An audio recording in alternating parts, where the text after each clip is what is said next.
Hey guys, it's Tessa from HandleTheHeat.com, and today I'm going to be showing you how to make homemade churros. Not just any churros though, we're going to be stuffing these with Nutella. These deep fried cinnamon sugar coated morsels are absolutely decadent and delicious, and you're going to love them. So let's get started.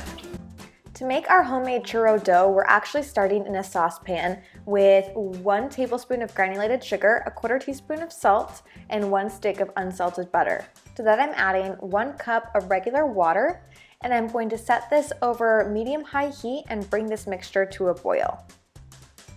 This is also very similar to my homemade empanada dough recipe. If you'd like to see that, let me know in the comments below and I'll try to make a video on that one too.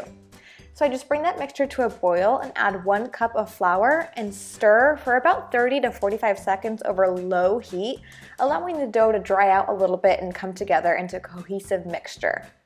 Once that's come together, I'm actually going to remove the dough from the heat and add in my eggs. And it's really important to add your eggs one at a time so that you can allow the dough to accept the moisture that the eggs are adding to the mixture.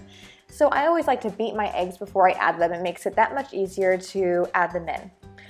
The best part about this dough is that it can actually be made ahead of time. As you'll see in a second, we pipe this dough out using a pastry bag to get that churro shape. After you've done that, you can actually cover the churro dough and refrigerate it for up to 3 hours, or you can even freeze it for up to 1 week. You just have to be sure to thaw it for 30 minutes before frying. This is really awesome because churros are best served fresh and warm right after they're done frying, and so this allows you to hold off on frying until you're just ready to serve.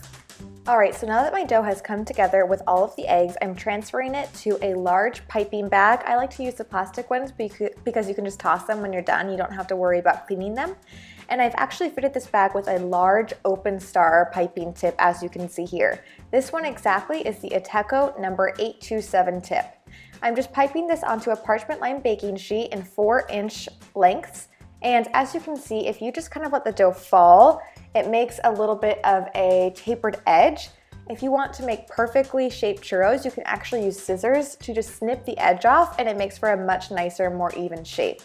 So I'm just going to pipe these out until all the dough is gone, and it makes about 15 churros, and you can easily double this recipe if you want to serve a crowd. So once these are all piped, I'm just going to cover them and pop them in the fridge while my oil heats. And my oil is heated to 350 degrees Fahrenheit, and I always like to use a deep fry thermometer like you can see here to be sure that the oil is the perfect temperature, because too hot or too cold, the churros can get soggy or undercooked, and we do not want that.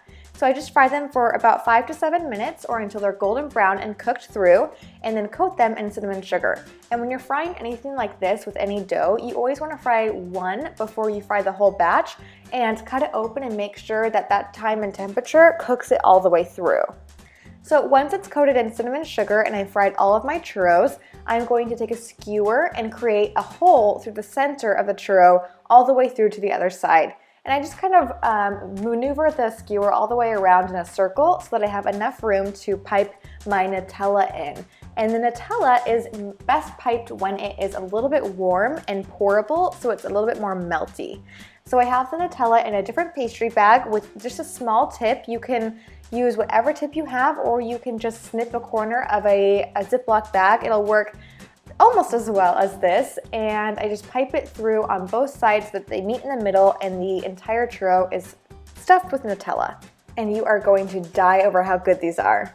Alright guys, so that's exactly how you make these homemade Nutella stuffed churros. As always, the full step-by-step recipe that you can print out is on my blog at the link below. Don't these look absolutely incredible? I bet you wish you could reach your hand into the screen and grab a bite. That's how good these look.